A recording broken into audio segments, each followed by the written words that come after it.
Yo, welcome back to the LOCS Lounge with your boy, your host, Tim Nicholas. So tonight we have a great show on tap. We have a couple of newcomers to the show. First off, we have Miss Terri Alford. She is a business owner of TNA Financial Group. She's a financial advisor as well as a former principal, but those are some of her hats she wears, but she's many things, so many great things, of course. So how you doing, Miss Terri? I'm doing well. How are you? I'm great. Thank you so much for coming on. Thank you for having me. Absolutely. Hey, this is Miss Firecracker over here. That's what we're going to call her for the rest of the night, okay? Now, last but not least, we also have a newcomer to the show. Her name is Miss Mack. She is a Dallas/Grand Prairie, Texas native. She makes sure that we know that she's repping Grand Prairie to the fullest, you know what I'm saying? But she's also a business consultant. She's the founder of Funds and Roses, which teaches kids about financial literacy in the community, as well as she is a certified financial literacy instructor. What's up, Miss Allie? How you doing? Good. How are you? Good, good. Thank you for coming on to the show tonight. Excited to be here. Absolutely. So we're going to have a good little show tonight. We're going to really talk through some things that are really important in the Black community. You know, we talk through different things regarding mental health, love and relationships. We talk through marriage. We talk through interracial dating. We also talk through health and wellness. But we really need to focus and put a spotlight on financial literacy. We are lagging in the Black community when it comes to financial literacy amongst our peers, amongst our parents, our children, and unfortunately, they don't really teach these types of skills into the school system.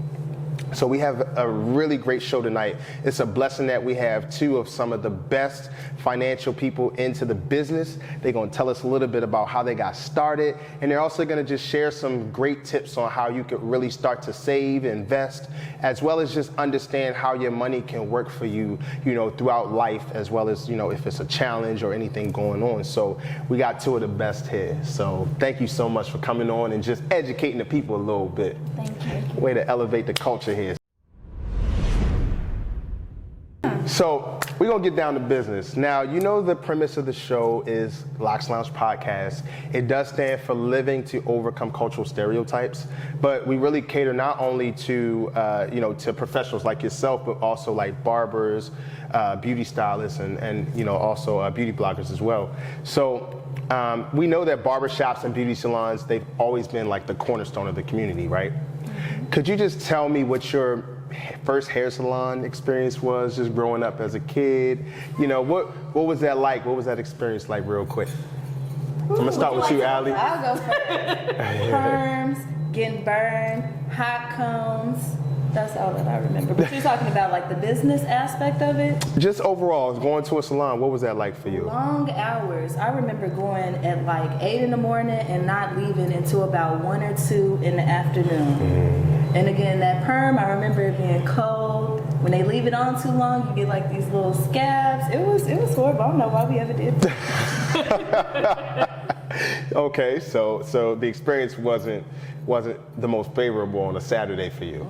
You'd rather be doing anything else than being in the salon. There were plenty of things to do. Really? Yeah. I would have remained a nappy-headed if I had a choice.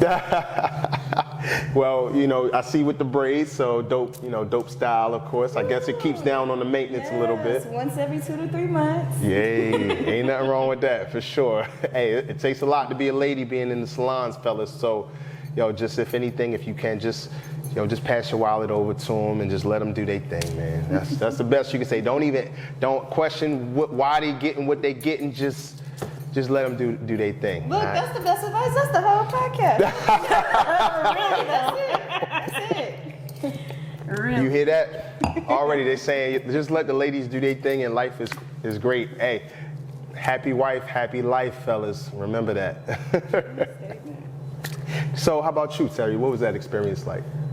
I can still smell the salon. I remember going every Christmas, every Mother's Day, every Easter, and as Allie mentioned, we were there all day long, and we got a chance to hear about everything that we didn't need to learn about. I can remember being an 11-year-old and knowing like who was pregnant and who was sleeping with who. I mean, we heard it all. Like I learned all type of grown folks issues And you in better the not beauty say salon. nothing. Oh, you you can't can't- say anything. can't You even talk pretend about like it. you didn't know anything. You're just looking through the magazines of like which updo hairstyle you wanted for Easter, but you're just hearing all these words, and you're like, when I go home, I'm going to go to my encyclopedia and go to Britannica and type in these words so I can see what this means. So yeah, the beauty shop was definitely a place where you learned a lot about what it was like to be a woman, even if you weren't ready. Right. Facts. I can definitely relate to that as a man.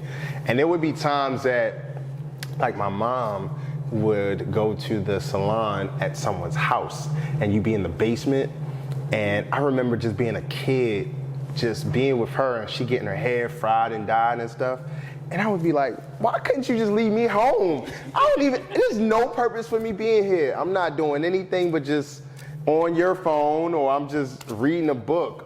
But you hear conversations, and you like, even as a young boy, you knew not to look up because, as you know, this is grown woman's talk. Yeah. But then even going into the barbershop, where it's a little bit different, but you would learn stuff, but if something happened, I would keep my head down, in the magazine, like same way like you said. Mm-hmm. Yeah. Kids don't do that no more. No. They'll jump in your conversation. Right. And they have the phone and say, That's right. And they Googling what it is. Right. You know what I'm saying? As you talking, hold on, can you say that? Absolutely. Hey, these kids is wild today, yo. Like, man, we would get popped if you just repeated what someone else said, yo. Like, You just knew better. yeah, absolutely. It's a different time we in, for sure. So listen, we're gonna dive right in. So I'm gonna go ahead and start with you, Terri. Tell us a little bit about yourself. well, I am a former principal, as you mentioned, and now I am a full-time entrepreneur, a full-time business owner, and I love being able to pour into other people and tell them about my journey and help them too on this journey if they're interested in becoming a full-time entrepreneur. I have a love for anything that involves narrowing the wealth gap in our community. So I do have a master's in STEM education. I have a bachelor's in finance, and I'm licensed in over 20 states to be able to offer financial services. But I also love to just share and be in those spaces in which we can talk about how to economically empower our community. Absolutely. And that's just a passion of mine because, again, I want to narrow the wealth gap. I've been in Dallas since 2014. Okay. I moved here from Memphis, Tennessee. I was born in Mississippi. Shout out to Memphis. Yeah. Okay. And that's always home for me. Memphis is always home. I claim Mississippi too because Memphis is right on the border of Mississippi, so I claim them both. And you should never forget where you come from. Yes. But you definitely should always have your eyes focused on where you're going. So. Absolutely. Man, that's real. Wow, something that you said that stuck out just now was, never forgetting where you come from, but also seeing forward to where you're going. That's so true for us as a people. We want to continue to move forward as a people and as, and stake our claim into this country, for who we are, because honestly, we already know our country was built on us at the end of the day. So we want to be able to, bridge those economic gaps that you guys really are very educated on and know how to really teach us about. So really appreciate that. Thank you. So how about you, Miss Allie? Tell us a little bit about yourself. Okay, my name is Allie Mack, of course. I don't know how to go after all that, Terri. You should have went last. But I guess I'll start off with my education. So my background is in business administration. I got my bachelor's in business administration, and then my master's is also in business administration, but the concentration is project management. Okay. So I don't know if you know anything about that. It's just a concept of like taking different pieces, putting them together for them to function effectively, with minimum issues and risk. So I love that. And my program with Funds and Roses is aimed towards teaching kids about financial literacy. I used to work with adults. I did business consulting for adults, but they don't listen. And so I decided I kind of wanted to stop the bleeding before it took place. Like, go ahead and cut it before they establish those bad habits. Studies show that kids start to develop like money and spending habits around the age of 7. We should start off way before that. Yeah. And so one of the issues is that I focus on is a lot of people, when it's not corrected, we grow up and we be adults and we have those same spending habits that we have when we were 7, such as I want it right now, I need it right now, therefore instant gratification. That's what I'm trying to do away with. We need to learn about saving, investing. I just lost my train of thought, I'm sorry. That's all good.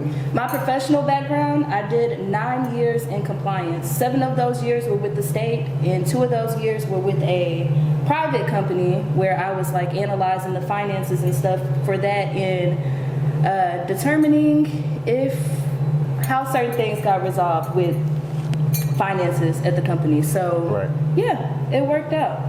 Now this is how I got here.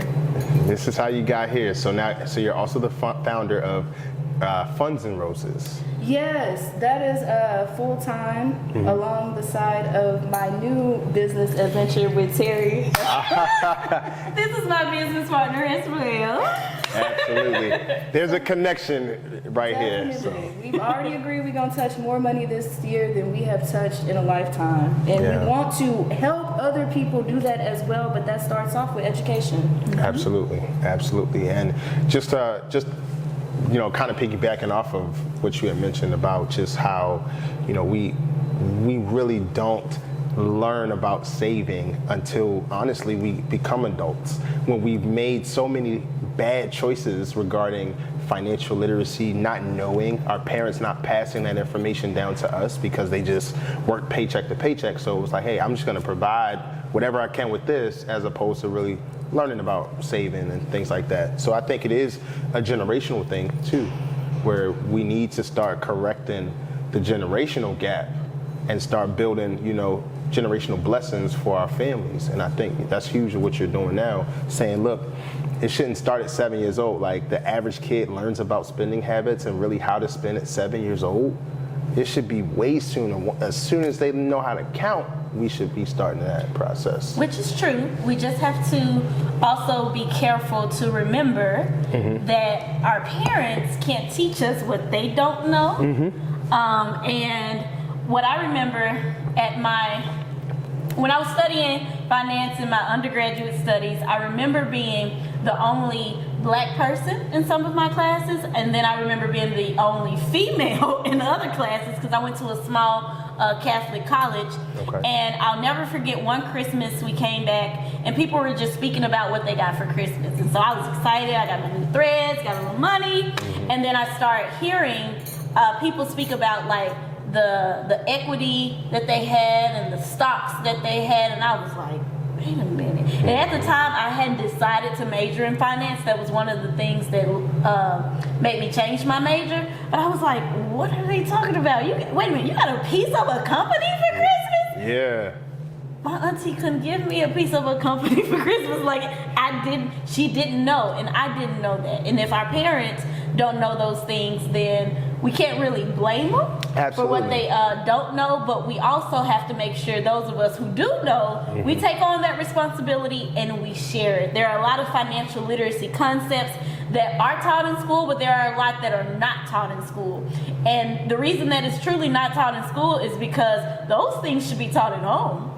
And so if they're taught at home, then when the children go to school, they already have those skills. So although everything that we wish was taught in school is not taught in school, we have to remember those things are still being taught. That's why it's important for us to have establishments and businesses like Funds and Roses that's going to educate the children. And for people to be humble enough as parents to say, I don't know, I'm going to send you to the ones that do. Because if money continue to be a taboo topic for us to discuss with our children, like that wealth gap is not going to get narrow like it needs to be. That's real.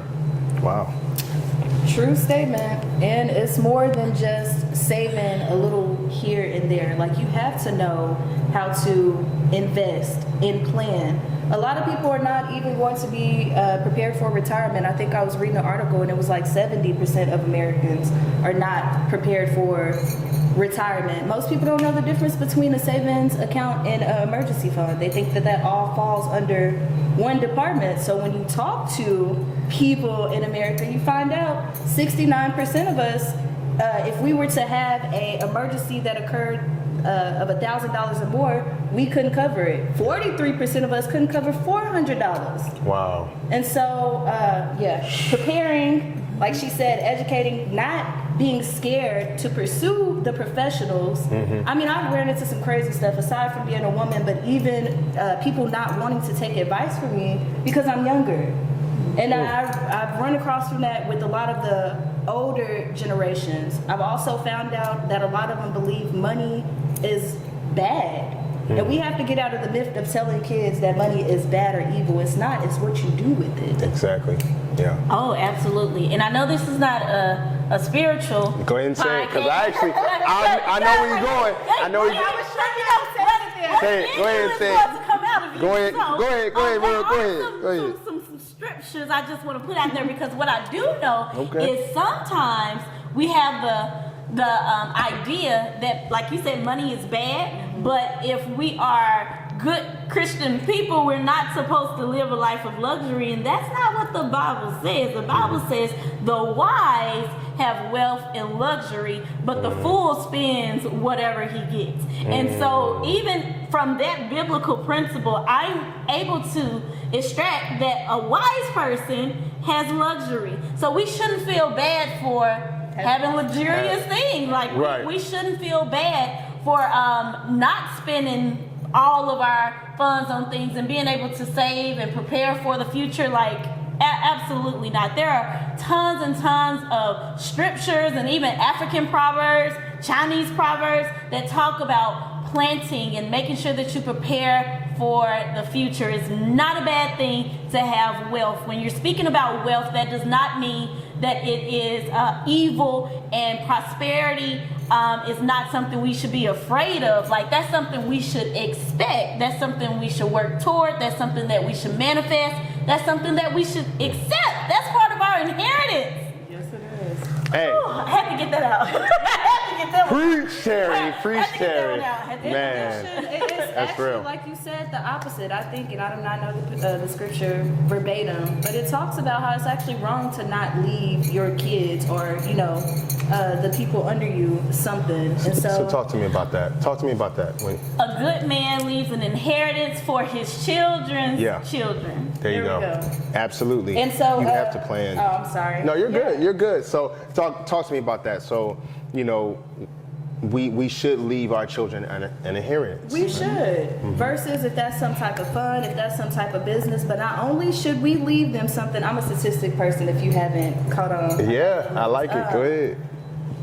I think, again, it's probably like within the high 70%, people that create wealth, by the time it makes it to the second generation, it's gone. Yeah. Because you give it to your kids, but you're also not teaching them how to manage it and what to do with it after you're no longer here. So you see them selling it or over buying supplies or just doing ridiculous stuff with what you took so long to build, and so it's not even lasting the generations it should. Right.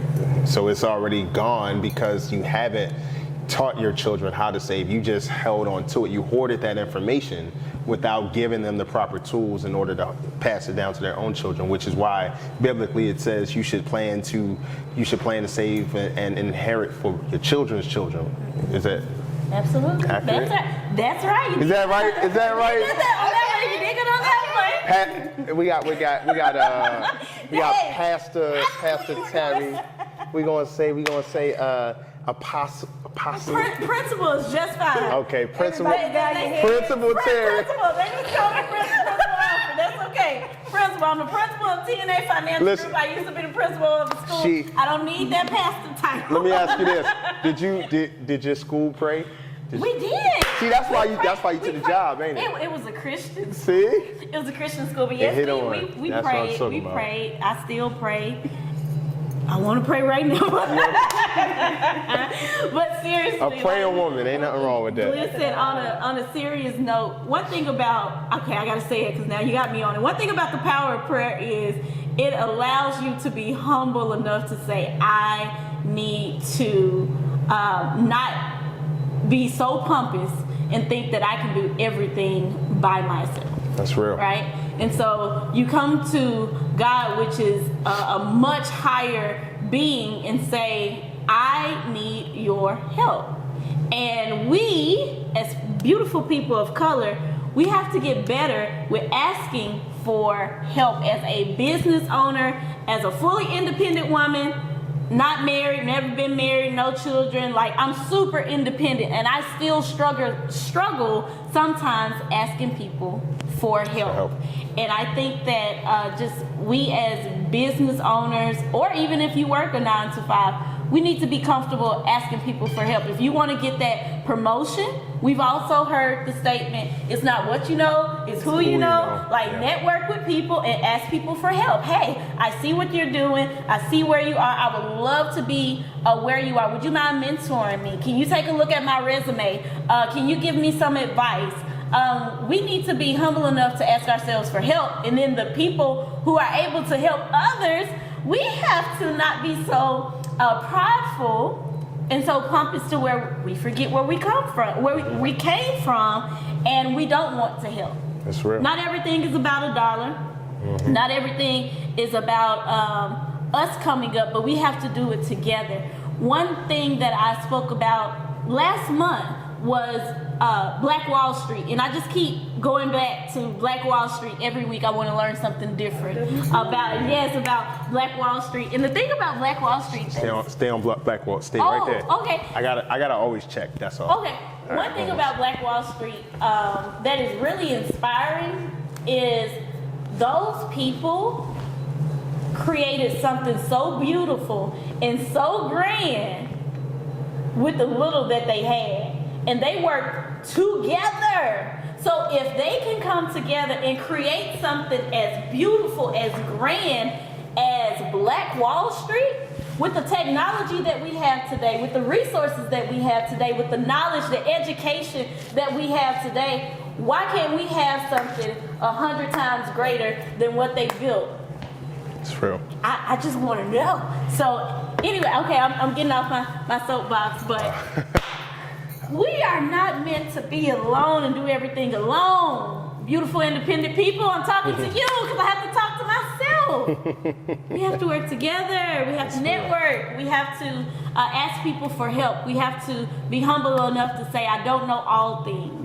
And since I don't know all things, I'm not the source of all knowledge. Like, there are other people that I can lean to get a better understanding. Okay, that's it. That's all I got. So, in addition to that, I know some people don't ask for help because there's been a lot of scams going on, people taking their money and then feeling like they're not getting the knowledge that they actually need. I don't know if anyone's ever went over how you should approach somebody whenever you're pursuing a professional in a certain field.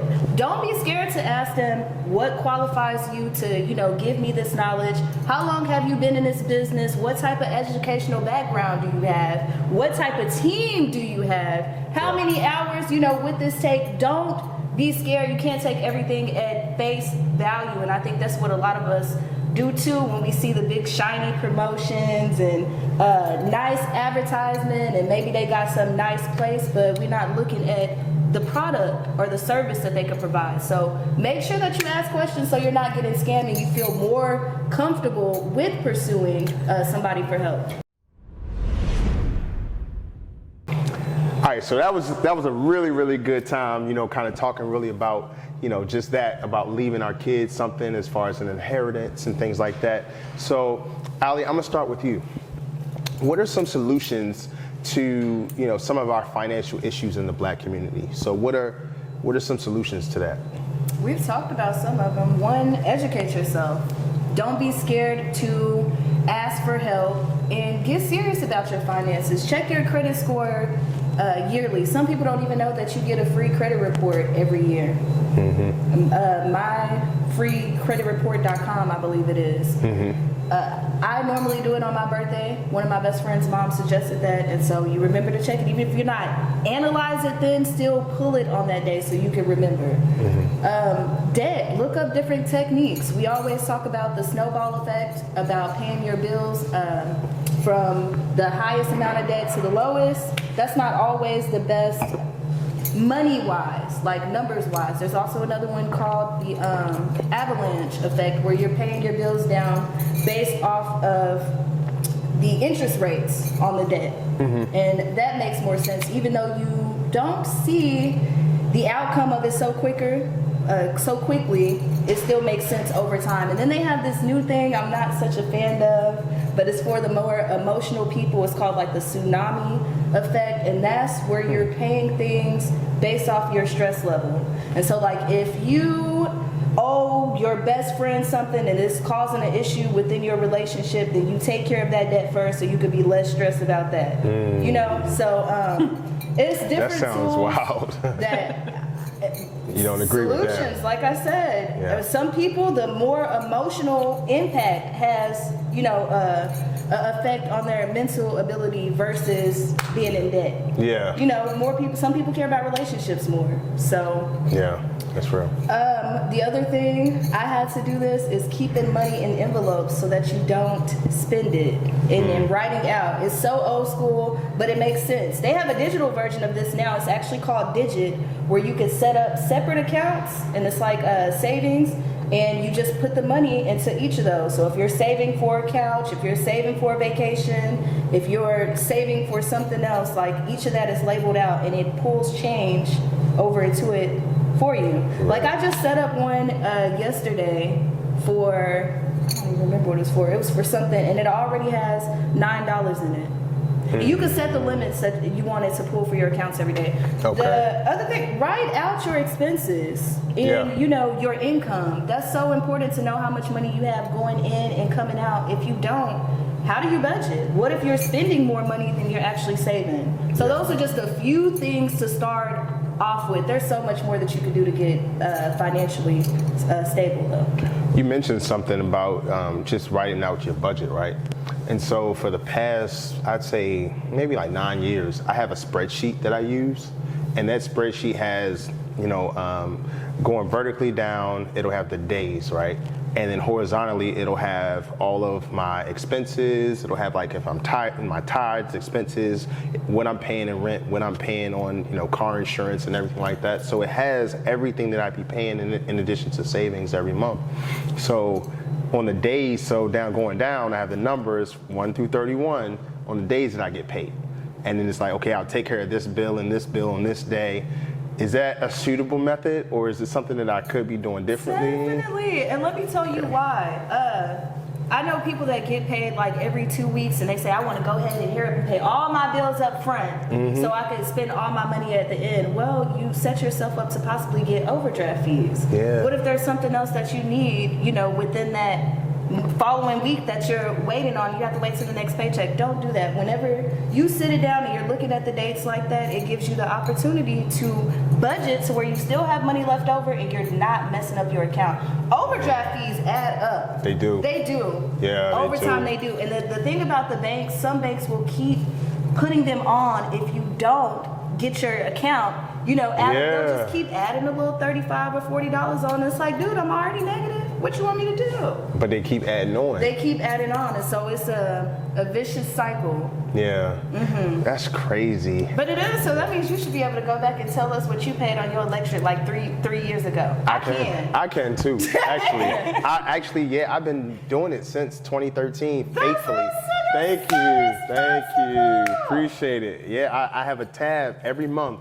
I'll just copy and paste the tab from the previous month, and I'll just, you know, put in the dates that I'm getting paid, the bills that I'm going to pay on that particular day. A lot of the bills are already like auto draft anyway. Yes. So it just makes it a lot easier to just, you know, just look at what my account's going to be, because I'm already I track it weekly more than anything. I'm like, sometimes daily, I'm like, look, what's like, not from a point of like checking my account daily because of, you know, I think I'm going to spend a lot of money. But what I also realized was that, you know, I'm on my phone a lot. And on your phone, you know, especially if you're an iPhone user, you have to set up your account, like your card on your iPhone. So there's hidden fees, not hidden fees, but it's like hidden things that I'll look at my account, and I'm like, man, Apple charged me $16.23 here, $3.49 here, $2.99 here. So like you say, the overdraft fees, think about if my account would be so low and I have these ancillary little things coming out. And then, yeah, I'm gonna get hit with a $35 fee because I hadn't budgeted or saved or planned. And the good thing, even with Apple, if you notice, it tells you the next date they're gonna draft. So it's like you can even put that in like whatever you spending too. Okay, so then you said you had a lot of stuff automated already, right? I have major things automated. Your savings? Your savings automated to pull out first before you Oh pull yeah. out? Oh, so even when I get paid, I have 3 different accounts. So I put like all of my bills, I'll put that into one account. Another account, I'll put my savings, and I don't even touch it. And then I have an Roth IRA too that I use. So you got to have different ways to save because you never know when you'll need that money. So I'm learning too. I'm not an expert by any stretch of the imagination. That's why I call Terri. So I'm not an expert. I just know a thing or two. So I'm learning stuff too, just as much as anybody else. Yeah. I'm proud of you, though. Yeah. I appreciate that. Like, you have to be grown for real to have all your bills on auto draft. Listen. Now you know. Listen. Exactly. But you know you're grown when you can do that. If you are not the spreadsheet type, they do have different apps too, not just digits to save, but they also have Mint that'll track and it'll show you. I've heard about Mint. Yeah, I mean, Mint but is they break good. it down. Yeah. That one rough because it'll show you how much you spend on food, how much you spent at the grocery store. How So it gets in your entertainment. business. It's all in your business. Oh, okay, so yeah, y'all want to go ahead and download, what's the name of that Mint. one? Mint. Y'all need to download that because some people need a wake-up call on what y'all spending. On food. On food alone. Trifling. I'm guilty about I that. used to be willing to go out and spend like $100 on food, but would think twice about spending $100 on a shirt. Yeah. And I'm like, Allie, that's something that you can wear over and over again. Mm-hmm. So. I'm learning too, to be honest, with the food, man. It's like I can cook and everything, but it's just so easy to just DoorDash. But then I look up and I'm like, wait a minute. I just spent $23 for Burger King. You could have went to go pick that I could have went to go pick that up. I be hurting, like my feelings. I hurt myself when I do it. So I've even learned to save and cook and all that other stuff. The So things we you gotta do what we gotta do. Money on. What else do we spend money on besides food that we shouldn't spend as much on? Relationships. I'm gonna have my money back. Yo, run me my one, son. Like seriously. Yo, I need you to run me every bit, every dime. It's suffering. Just give me my gas money back. Yeah, for real. Gas money, Man. the food, my electric, the water that you used. Man, yo, I'm telling you, it's crazy how much money we will spend on people that we love, people that we semi-love, people we might like. Man, it's so much money into it. What is the most money you spend on a date? Let's talk about it. The most money I spent on a date was... I probably spent maybe... You're about to make somebody mad. Somebody gonna be like, he didn't spend that. Why you trying to get me in trouble out here, yo? Took me to next I'm about to... No. Hey. Her date was Nah, real talk. I think the most I spent was like maybe $275. It was like $275. And what did you do? Or what did the two of you do on this date? Oh, she want to get all up in my ice cream. She want to get all up in. She want to get all up in my Kool-Aid. Excuse me. Okay. So what we did was we ended up going to. Was this a first date? It was. $275. Yeah. So wait a minute. I thought she was special. She wasn't. She wasn't special? Nah. You want your money back? Yo, let me tell you. All right. Okay. I'm just playing. Yo, okay. Let me tell y'all about this date real quick, right? She was, I had worked a project. Yeah, I do IT work. So I'm an IT consultant. So I was traveling for work, and I had a project in California. So I had already met her because the project was over, and I don't date clients and people on projects or anything. But we ended up going out on a date later on. And I took her to this restaurant. It was a dope restaurant, and I think it was somewhere in LA. And I ended up taking her. It was a good time until the end, though. Till the end, Shorty bought 2 desserts. Why are you getting 2? Hold on, wait a minute. Why she need That's two?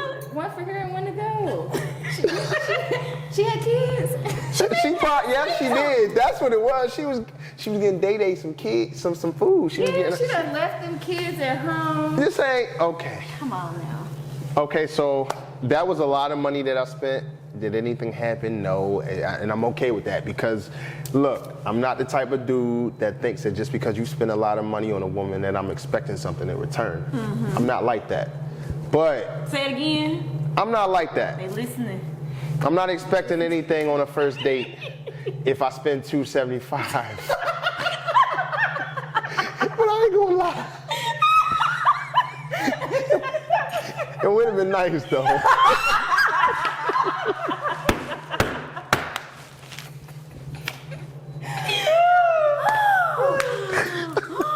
Yeah, that's one thing I don't. Girl, I enjoy that about being a woman because ain't no way. And y'all don't feel no shame about it too. Wait, did you have another date within that same month though? Because that's the thing. No. You couldn't afford that. Was on your date budget. That was my what date budget. It was her ordering 2 desserts. I need to know because I have a sweet tooth and That wasn't the only turnoff. It was more turnoffs than that. Well, But why is that a turnoff though? well, for starters, I just felt like, come on, have some, like maybe on a third date you could take some food home if you want. But Oh, it was the taking the food home. It wasn't the ordering. on the first, desserts. no, it was the 2 desserts. What you need these 2 expensive desserts for?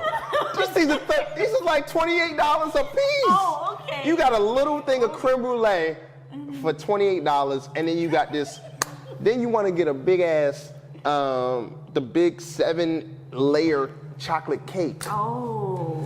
Yo, and then I still gotta have my dessert. So I'm like, all right, I can understand you was getting 2. We was sharing one or something. You like barfed your creme brulee down, and then I'll get some chocolate cake. What? So she didn't take the chocolate cake home? She did take it home. Oh, she did. Okay. Yeah. I'm just trying to get an understanding. We gonna make you a chocolate cake. Thank you. Yo, that was hurtful. We gonna make you a chocolate cake. I'm serious. It was a minor traumatic, and then she went back home to Baldwin Hills, wherever that is. And I hear it's the hood in LA. So We did a show. What do I? It was a it show. was a show on BET Yeah, back in the day. back in the day. Yeah, then it was So on BET. we got a really young one, yo. Like we got two young ladies that was born in the 90s, in the 90s show. I was born in 90. I was conceived in 1989. We're not talking technicality tonight. We're talking what's factual on your birth certificate, which means that you was born in 1990. Wow. I'm And gonna hold on to it. I got 1 more month left before I hit 30. I'm 29. Okay. It is what it is. These are 2 children over here. Oh. Welcome the children to the wise LOCS Lounge. Excuse me. Just because Terri shared, we don't get Wise- talking about actually, I went from a pastor to a child. Actually, you know what? Nah. I got names. No, taking hold it up. out on that. No. All right, you right. You know what? I got some. I'm gonna do something better for y'all. All right. So, I got something better for y'all. I got names for you. I got different descriptions for y'all. I'm thinking through yours, but I told you yours before. And that's not what I said. What you said? Principal Dynamite. That's what I said. No, I didn't say that. So. Terri. That's a great name. Did I call you? No. You know what? Never mind. I was gonna be nice, but you know what? We're gonna keep it. You can call me. Don't take this. You can call me Royalty. Royalty. Yes. Okay, That's cute. Royalty. That's cute. That's cute. And so unoriginal, but so cute. How is that not Like original? the Roy with the T. Yeah, Royal. Royalty. Yeah, not spelled the real way. Okay, Royalty. And she got blue on, which is like a royal thing going on. So we got regal going on in here. There you go. All right, Royalty. Allie Mack, we got a bunch, but she got a bunch of names. So That's a name right there. that's a it. That's my real last name. it's just a shortened version, right? Alessandria. Alassandria. Yeah. Got you. So yeah, I gotta think. All right, so with you, Mack 10.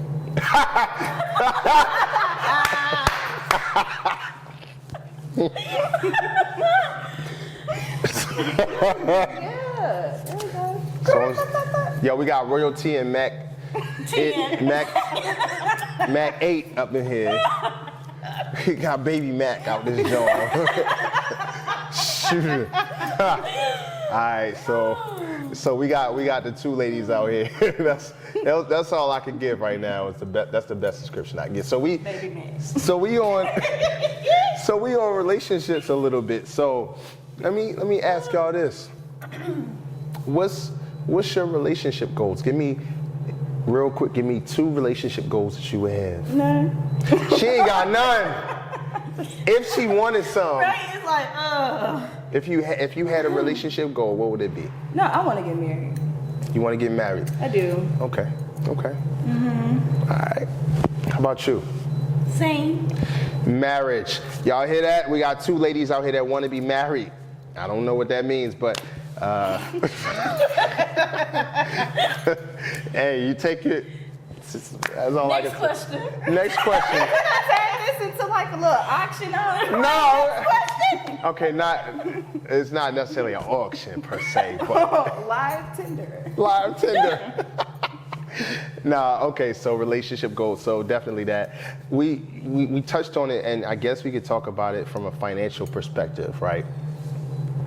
When you're dating, when is a good time to ask a man for his credit score? I don't necessarily ask what the credit score is. I just ask questions to let me know if credit is important. And honestly, one question that I actually ask when a man tells me what he does, I say, "Oh, that's great. Do you plan to retire with that? Do you plan to retire from that company?" Mm-hmm. And usually that kind of throws a guy off, but typically what I really... You ask that question. I do. Everywhere I go. One reason is because I'm a retirement specialist, right? So I ask when I'm networking. But also, if I'm asking a guy if he's interested in me and I'm interested in him, I want to know, like, what are your long-term goals? So if you are in your 30s and you're not thinking about retirement, you're probably not thinking about a lot of other things that are financial. Or if you are thinking about those financial things, but you haven't thought about if you want to stay at your current company and retire with them, or if you plan to transition from being an employee to self-employed, excuse me, it just gives me an opportunity to learn about a lot of other things. So I don't specifically ask, like, what is the credit score? Mm-hmm. But I may ask, are you a homeowner? Right? So you'll pretty much ask like general questions just to get an idea of where he is and what he's thinking as far as like from a financial aspect. So if he's not really answering those questions favorably, and you'll know, then it's you kind of have an idea on where he stands. Yeah, like how do you feel about credit cards? Like, those type questions. So I'm not like, shoot, I mean, Yeah, if he's like, I use my little points. I'm like, oh, okay, yeah. Like you know how to use it, yeah. Okay, yeah. But if he's like, well, I think, so I'm working on my credit, and I think I have about, like, because sometimes people will tell you, I think I have about a 5. Oh, okay. But let me ask you this. Mm-hmm. But what if you have a situation with a man where that's a teachable moment? Like, not all men, like we all said, didn't have a financial background. So what if that's the case? For me, credit is not everything, right? It's not the actual score. It's the way he thinks about money. It's the way he thinks about money. It's the way he thinks about short-term planning versus long-term planning. If he sees money for like immediate gain now instead of it being just a resource to provide other opportunities. I mean, it's used to barter to get things that you want, but you shouldn't necessarily worship money, but you should plan to have money in the future. If you don't plan to have money in the future, you will not. When Allie mentioned something about retirement, like that's really big for me because he can plan to retire at 50. Excuse me. And with my clients, I even ask, what age do you want to be when you retire? How much do you need when you retire? Oh, well, I never thought about that. Okay, I'll take that as a teachable moment and say, okay, well, if you want to retire at 55 and you live to be 75 and you want to have $1 million at retirement, you're saying that you can live off of $50,000 a year. Is that enough? So I'm having those teachable moments. Like, it doesn't mean like the relationship is going to work or it doesn't work based on their response, but it lets me know like some of their strengths and weaknesses, and it gives me an idea of what's important to them. Yeah. And it also lets them know what's important to me too. Because if I'm asking you those questions, you know, you need to come right. You need to come right, or you can, you know, move around. Gotcha. That makes sense. That's real. Yeah. You want to add anything, Allie? No, see, because when I had this discussion, I felt that I was going about this conversation all wrong. Really? So I'm not going to give nobody no advice. I'm just going to tell you what not to do. Do not ask nobody what they bring to the table or what they could give you that you can't get from nowhere else. Because apparently, that's defensive. No. Okay, listen. I just said the word choice was defensive. But no, this is what she said, okay?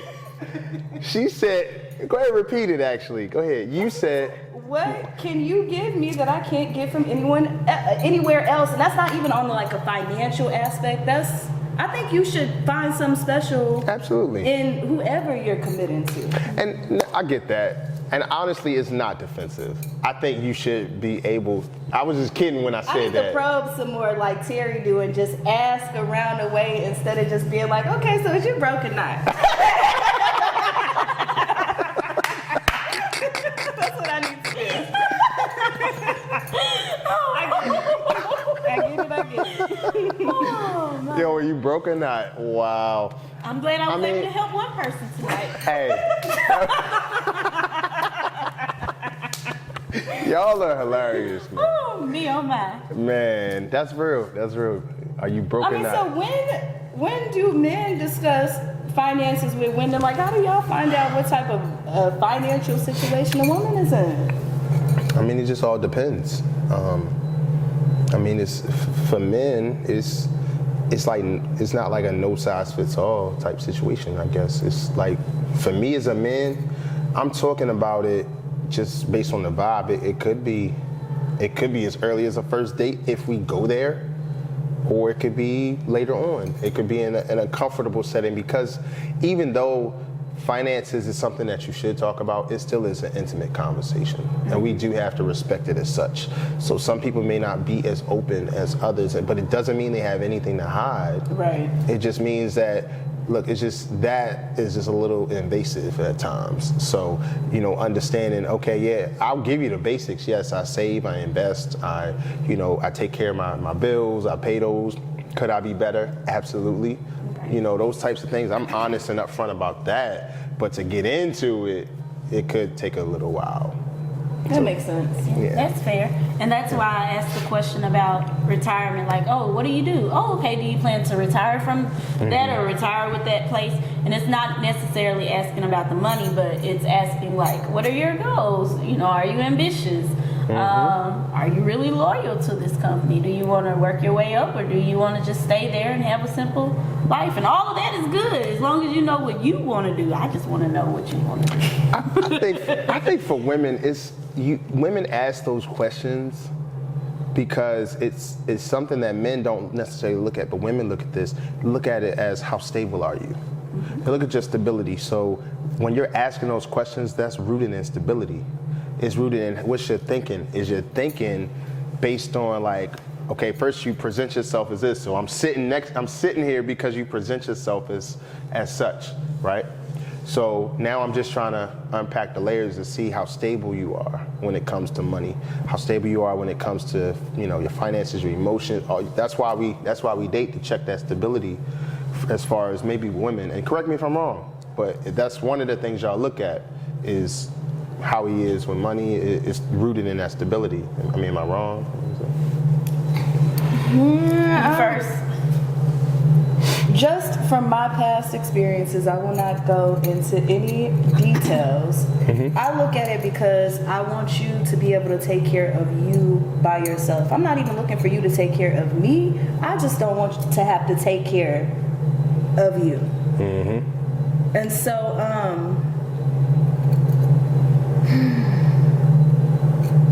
I look at it as more as, will he be, this sounds messed up, asset versus a liability, to put it in finance terms.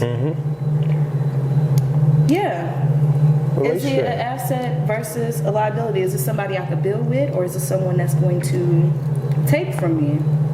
Did that answer the question? It sure did. Okay. Yeah, and I think that it's important to give people benefit of a doubt, because sometimes people can have the right actions and they know what to do, but maybe, you know, life just happened in a certain way to where they're trying to rebound from COVID or rebound from 2020 pandemic or rebound from something. So, you know, there's grace that's given in those areas, but again, it's all about like the mindset, right? Because you can make 6 figures and blow it all and be broke every single week. Absolutely. And have nothing to show for it. I know you said this podcast is great for barbers and beauticians, and I know prior to the pandemic, quite a few barbers and beauticians were getting paid in cash. Right.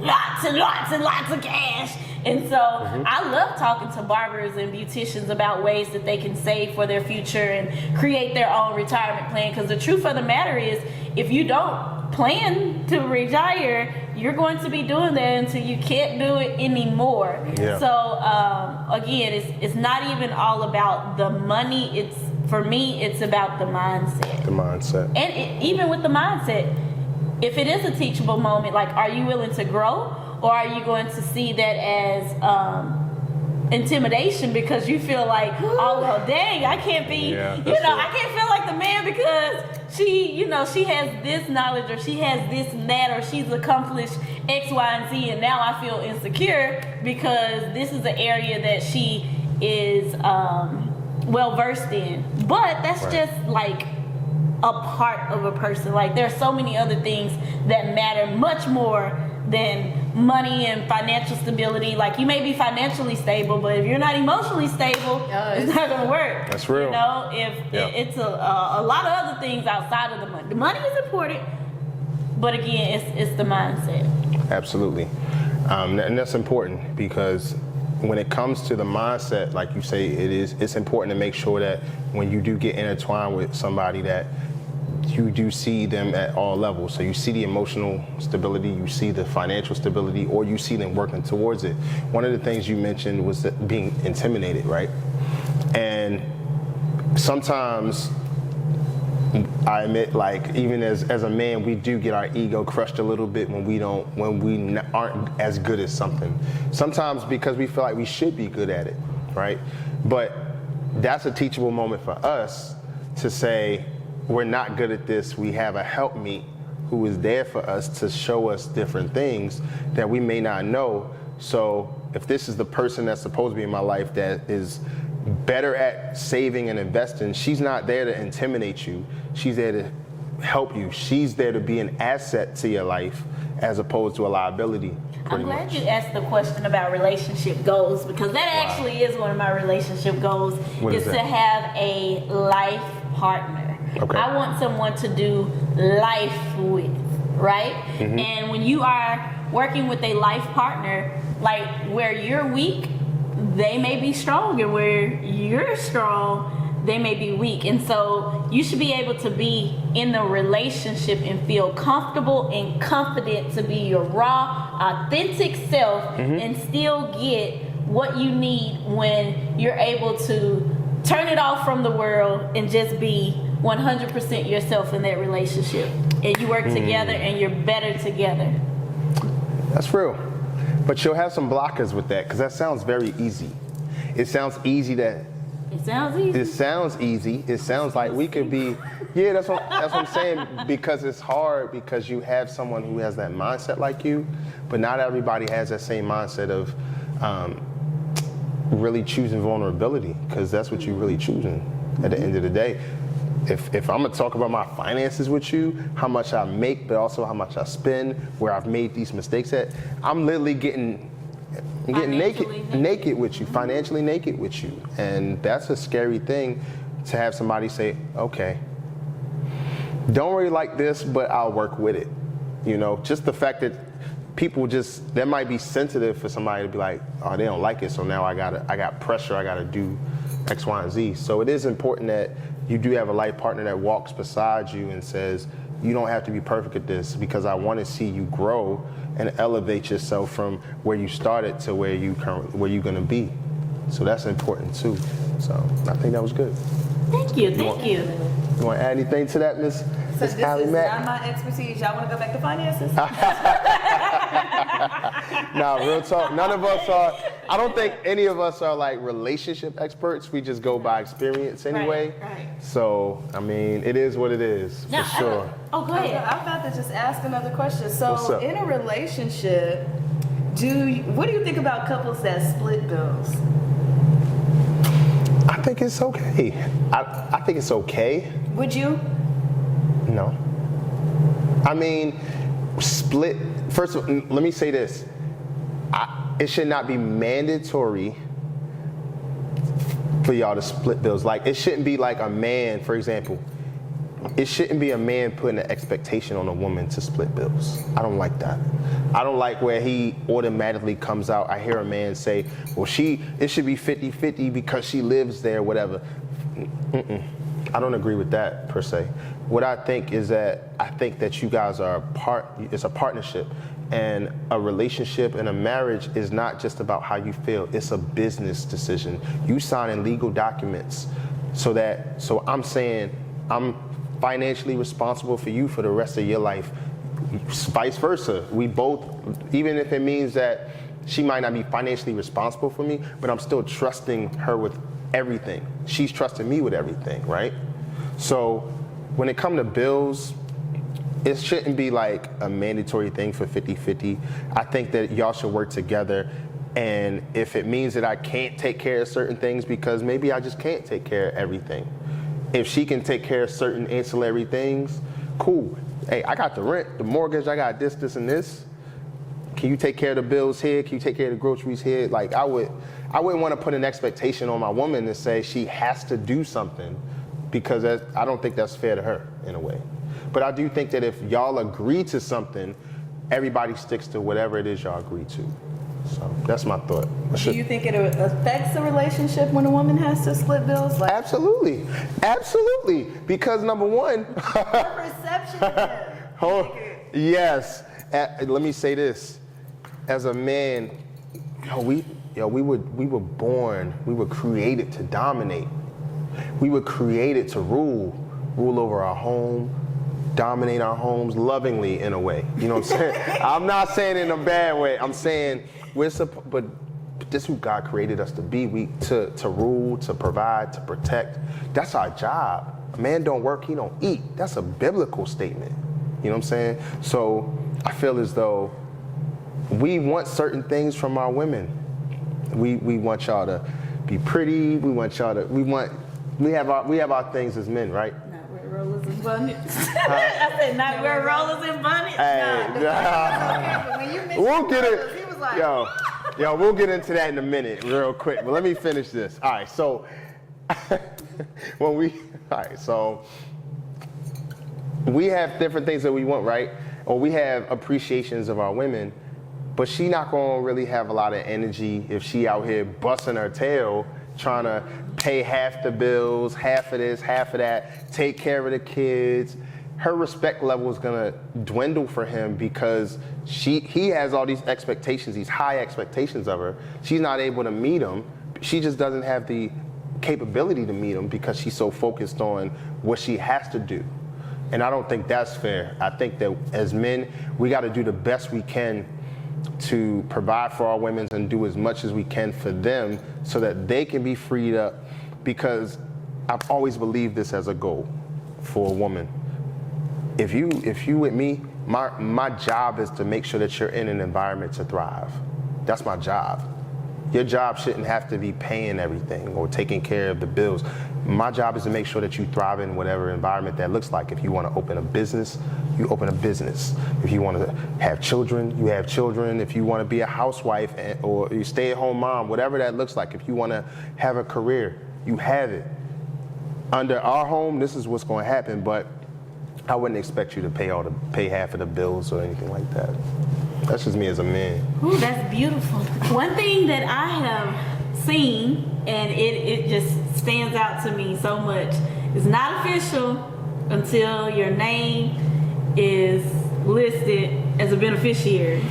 So, when you talk about making sure that woman is taken care of, Yeah. you know, I can't help but think about that because Absolutely. truth be told, like one of your questions earlier was like, what is one thing that we need to do in our community? Yeah. And it's that we need to make sure that we have more than enough life insurance. Absolutely. Because with the man being the provider, if he is the provider, maybe the woman, but still, with the parents in the home, we need to make sure that there's more than enough life insurance. Yeah. Because if something happens to the husband, the wife, you want to make sure that that house can continue to thrive as if you were still there. And one thing that a lot of people don't know in our community is that you don't have to die in order to receive a benefit from the policy. That's so right. there's something called accelerated living benefits.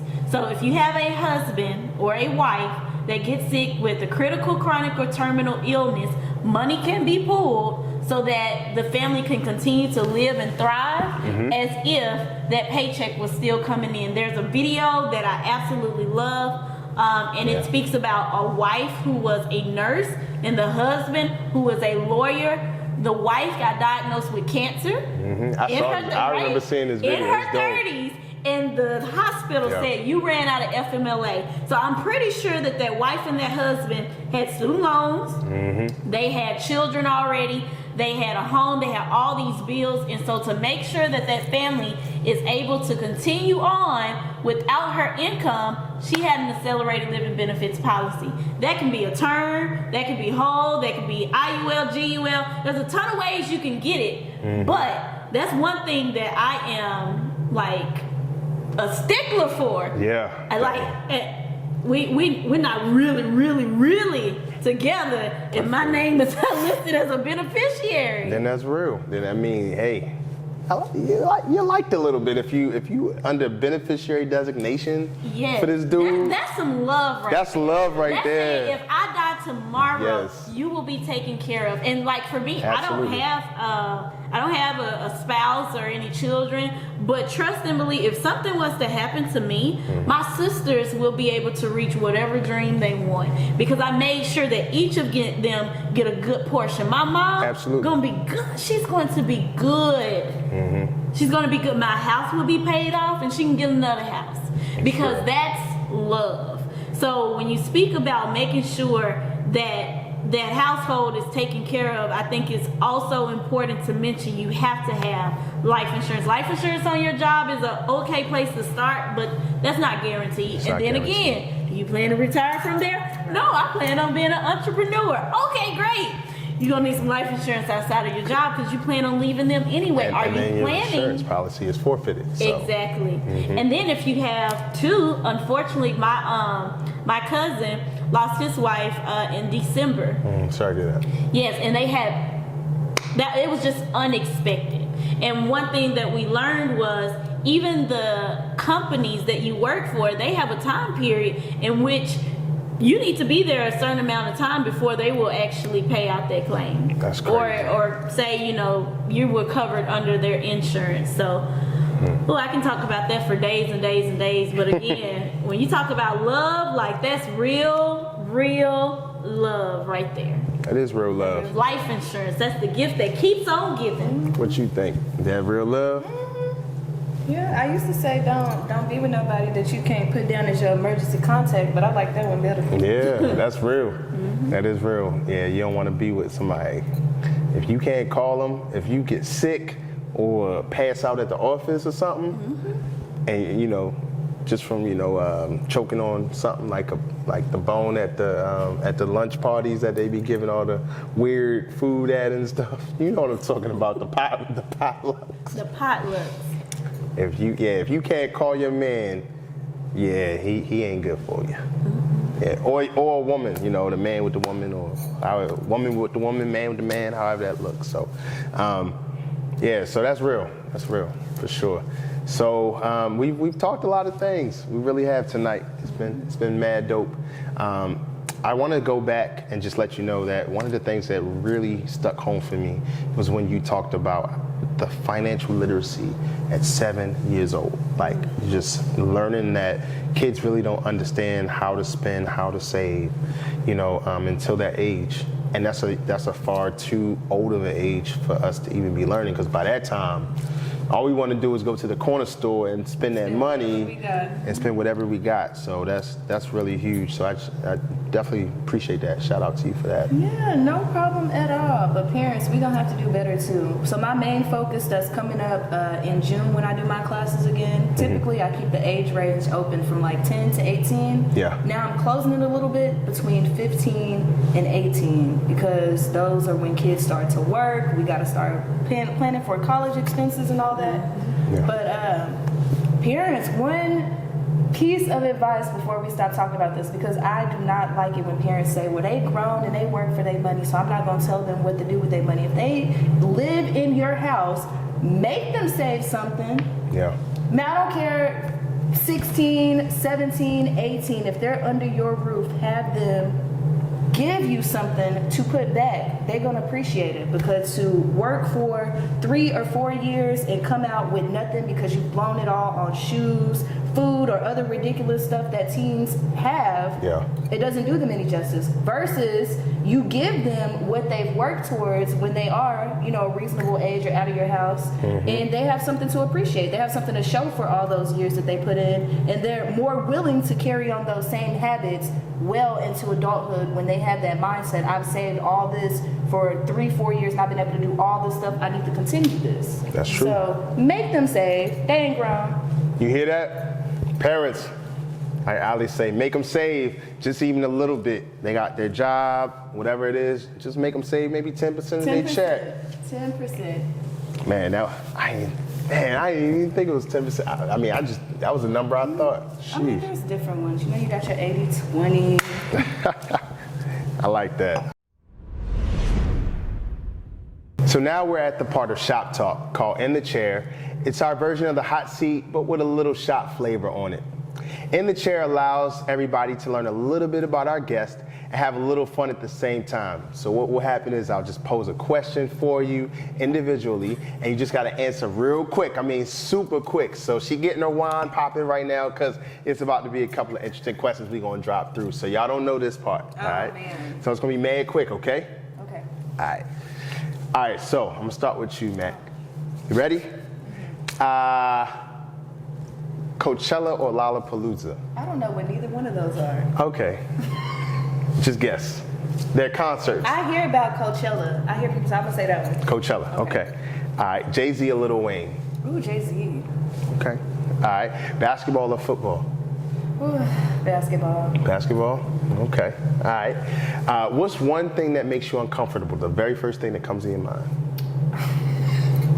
Hey, you gotta say it. You gotta say it. I don't know where that bad breath. I don't know where that Bad breath. Okay, so bad hygiene-ish breath. There we go. Okay, all right. Wine or liquor?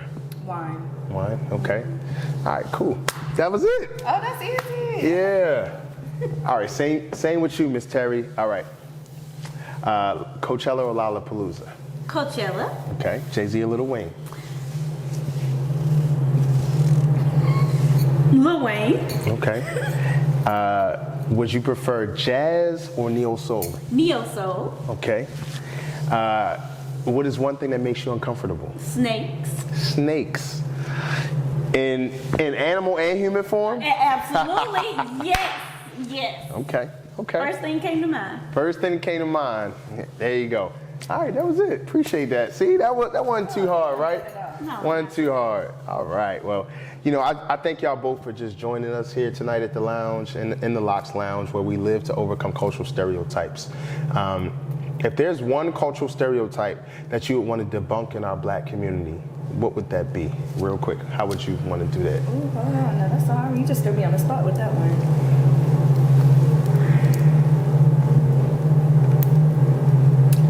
True stereotype. That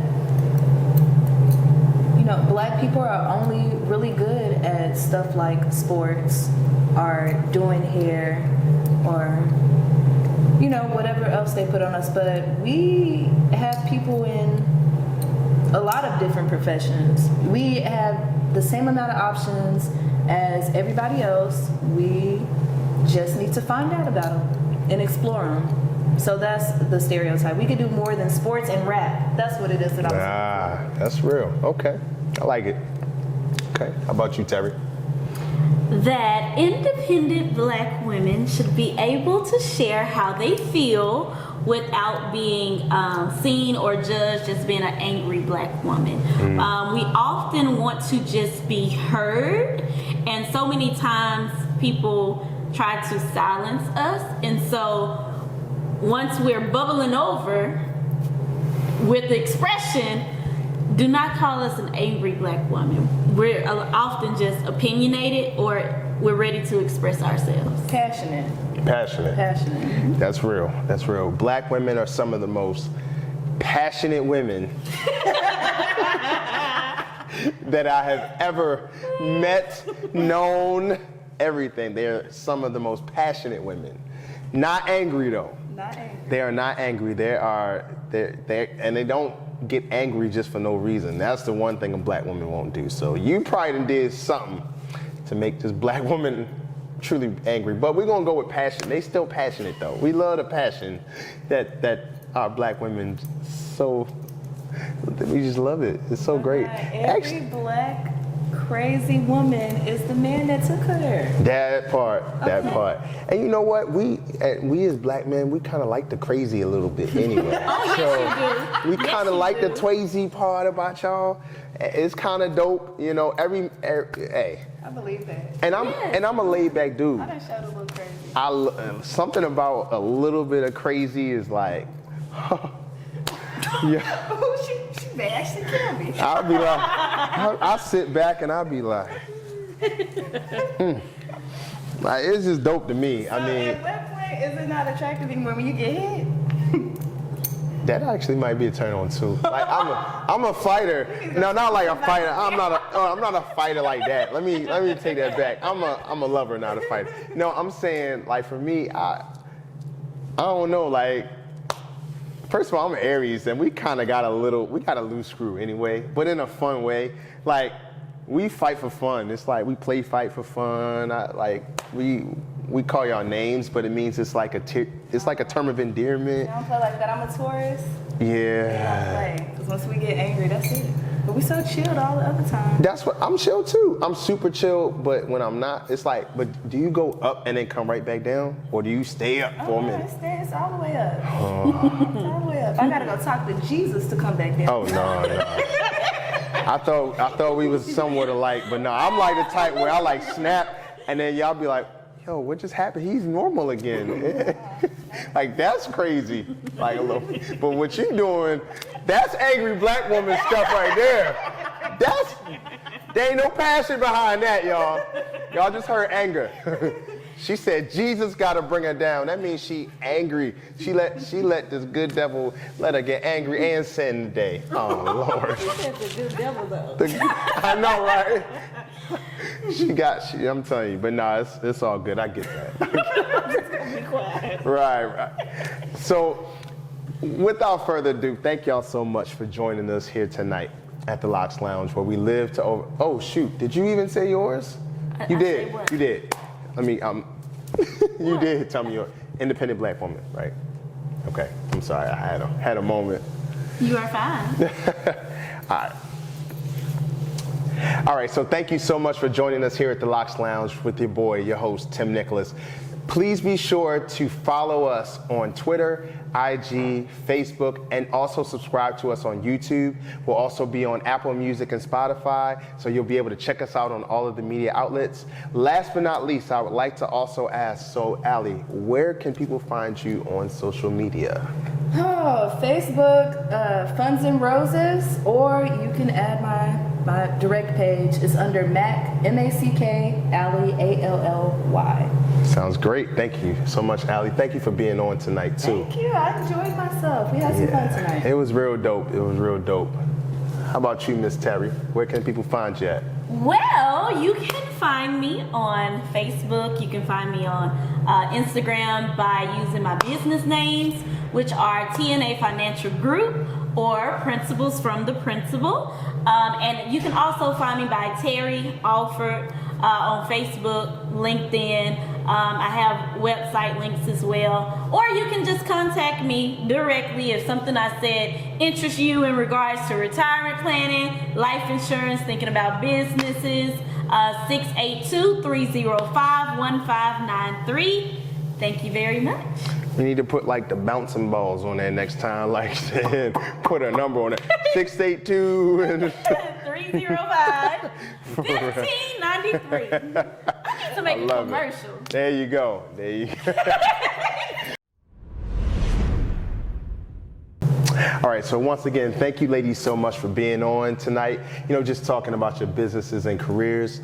You guys are really offering a lot of great information to the viewers. So just really appreciate all the time that you guys just came on tonight. Thank you so much. You're welcome. Had a blast. It was dope. Man, it was so dope.